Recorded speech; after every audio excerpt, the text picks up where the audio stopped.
యనుమల గారి కొన్ని ఆనిముత్యాలు ఇప్పుడు మీ ముందు ప్రదర్శిస్తాను. రైతు బంధు పంటలకే ఇస్తున్నావు కదా, మూడో పంటకి ఎందుకు ఇస్తలేవు? పంటకు 5,000 ఎకరానికి ఇచ్చినావు, 2 పంటలకే ఇచ్చినావు కదా సన్నాసి రైతు బంధు. మరి 3 పంటలు పండిస్తే 3 సార్లు ఎందుకు ఇస్తలేవు రైతు బంధు? భూమి లేని ఉపాధి హామీ కూలీలకు కూడా సంవత్సరానికి 12,000 రూపాయలు ఇస్తామని చెప్పినాము. ఈ భూమి యజమానికి వచ్చేది కౌలు రైతుకు వచ్చేది కౌలు రైతుకు వస్తుంది. ఒకరికిచ్చి ఒకరికి ఎగ్గొట్టే విధానం లేదు. అది కౌలు రైతు మాట్లాడుకోవాల్సిన అవసరం ఉంది. మీరు చూశారు, 2 పంటలకే ఎందుకు ఇస్తావు, 3 పంటలకు రైతు బంధు ఇవ్వాలన్నాడు. ఉన్న పంటకు ఎగబెట్టిండు కదా ఈ రేవంత్ రెడ్డి. ఇప్పుడు ఉన్న పంటకే రైతు బంధు ఎగబెట్టిండు. అంటే ఎన్నికల ముందు ఇంకో మాట చూశారు, కౌలు రైతుకు ఇస్తాం, రైతుకు కూడా ఇస్తామన్నాడు రైతు బంధు. కౌలు రైతుకి ఇచ్చినామని రైతుకు ఎగ్గొట్టం, రైతుకి ఇచ్చినామని కౌలు రైతుకు ఎగ్గొట్టం అన్నాడు ఆనాడు రేవంత్ రెడ్డి గారు. ఇవాళ ఏమంటున్నారు, అది కౌలు రైతు ఇద్దరు మాట్లాడుకోవాలి అని చెప్పి నిస్సిగ్గుగా మాట మార్చిన ఈ ప్రభుత్వ తీరు మీరు గమనించవచ్చు.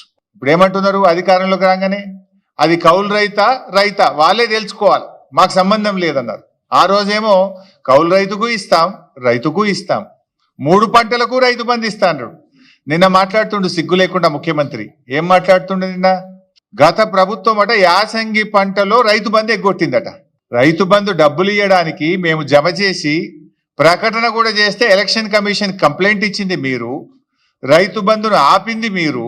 ఇంకా అప్పుడు రెచ్చిపోయేమన్నావు, ఇప్పుడైతే 10,000 మేమొస్తే 15,000 రైతు బంధు వేస్తా అని ఎన్నికల్లో ప్రచారం చేసినావు. డిసెంబర్ 7వ తారీఖు నాడు నువ్వు ముఖ్యమంత్రిగా బాధ్యత తీసుకున్నావు. నాట్లు ఎప్పుడు పడతాయి తెలంగాణలో? డిసెంబర్ 7 తర్వాత 10 తర్వాత జనవరి దాకా పడుతుంటాయి నాట్లు. ఎప్పుడైనా డిసెంబర్, జనవరి, ఫిబ్రవరిలో రైతు బంధు వేసినాం. ఇప్పుడు నువ్వు ఎప్పుడు ఇస్తా అంటున్నావు రైతు బంధు? జనవరి 17వ తారీఖు తర్వాత రైతు బంధు ఇస్తా అంటున్నావు. డిసెంబర్ 7 నాడే నువ్వు ముఖ్యమంత్రి అయితివి, మరి నువ్వు ఇవ్వాలి కదా రైతు బంధు. ఇప్పుడు జనవరి 17కి ఇస్తా అంటున్నావు. జనవరి 17కు డిసెంబర్ 7కు మధ్య తేడా 40 రోజులు. అంటే రైతు బంధు ఎగ్గొట్టింది రేవంత్ రెడ్డి, నిస్సిగ్గుగా గత ప్రభుత్వం ఎగ్గొట్టిందని చెప్పగలిగిన నేర్పరితనం కూడా రేవంత్ రెడ్డిలో ఉంది.